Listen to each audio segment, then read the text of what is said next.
তাদের আউটপুটটা পেতে একটু সময় লাগবে, কারণ সিলেবাসটাকে গুছাতে হবে। আপনি চিন্তা করেন, আপনি যদি ফুটবলের জন্য 5,000 টিচার দেন, বাস্কেটবলের জন্য 5,000 টিচার দেন, ভলিবলের জন্য 5,000 টিচার দেন, মানে 15,000 টিচার। এই 15,000 টিচারও তো আমাকে বের করতে হবে, 15,000 টিচার আমাকে রিক্রুট করতে হবে, 15,000 টিচারের কিভাবে আমরা বেতন ভাতা দিব সেটা একটা বিষয় আছে। তারপরে যদি চিন্তা করেন যে কালচার, এখন গানের টিচার বের করতে হবে ধরেন 5,000, কবিতা আবৃত্তির টিচার বের করতে হবে 5,000, আর্টের টিচার বের করতে হবে 5,000, গেল 15,000, 15 30,000। তারপরে খেলা গেল, কালচার গেল।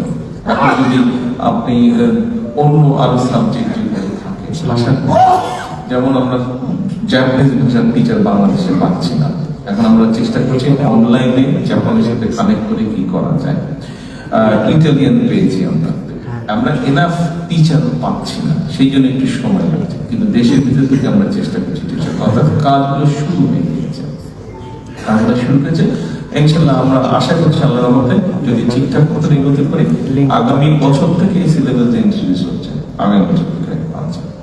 তো এখন আপনারা চিন্তা করে দেখেন জিনিসটা, এই ঘরে যারা আছেন আপনাদের প্রত্যেকের ঘরে নিজের হোক, ভাইয়ের হোক, পরিবারের অন্য আপনজনের হোক, বোনের হোক, ছোট সন্তান আছে, প্রাইমারি স্কুল বা সেকেন্ডারি স্কুলে যারা যায়, প্রত্যেকের হয় নিজের প্রাইমারি স্কুল বা সেকেন্ডারি স্কুলে নিজের সন্তান আছে, অথবা ভাই বোন আত্মীয় স্বজনের সন্তান আছে। এই বাচ্চাটা আপনার ভাগিনা হোক, ভাতিজা হোক, যাই হোক না কেন, আপনি নিজের ঠিক কল্পনা করে দেখেন, এই বাচ্চাটা যখন দুটো ল্যাঙ্গুয়েজ পাবে, ইংরেজির সাথে সাথে আরেকটা ল্যাঙ্গুয়েজ, সে যখন খেলাধুলার কোনো একটা খেলাধুলায় যখন সে মোটামুটি ভাবে ভালো হবে, সে যখন একটা মিউজিক্যাল ইকুইপমেন্ট বানাতে পারবে, সে যদি আর্ট করতে পারে, এই বাচ্চা যখন বড় হবে, তার যখন ভকেশনাল বেসিক ট্রেনিং থাকবে, আপনি বলেন তো এই বাচ্চা যখন বড় হবে ওকে কে ঠেকা দিতে পারবে কোন কাজে, সেটা দেশের ভিতরেই হোক দেশের বাইরেই হোক, ওকে কাজে কে ঠেকিয়ে রাখতে পারবে, ওকে করতে পারবে। কাজে আমাদের শিক্ষা নিয়ে, আমাদের বর্তমান ভবিষ্যৎ যারা, তাদেরকে নিয়ে আমাদের চিন্তা ভাবনা হচ্ছে এইটা। আমি আপনাদেরকে অনেক কিছু বলতে পারতাম, কিন্তু আপনাদেরকে আমি ভবিষ্যৎ আমি কিভাবে চিন্তা করছি, আমাদের যারা ভবিষ্যৎ দেশ গড়ে তুলবে। যেমন গতকালকে আমি বাচ্চাদেরকে যখন অ্যাড্রেস করছিলাম, আমি ওদেরকে একটা কথা বলেছিলাম, আমরা তো বুড়ো হয়ে যাচ্ছি, নেক্সট আর তোমাদেরকে রেডি হতে হবে। আমি জিনিসটা ওভাবে দেখি, জিনিসটা ওভাবে বিশ্বাস করি বলেই আমি তৈরি করে বলেছি, এবং জিনিসটা ওভাবে বিশ্বাস করে বলেই আমাদের পরিকল্পনা আমরা এইভাবে সাজাচ্ছি। এখন এরপরে আসলে আমাদের আরেকটি কাজ, আমার আরেকটি কাজ বা চিন্তা ভাবনা আপনাদের সাথে আমি শেয়ার করতে চাই।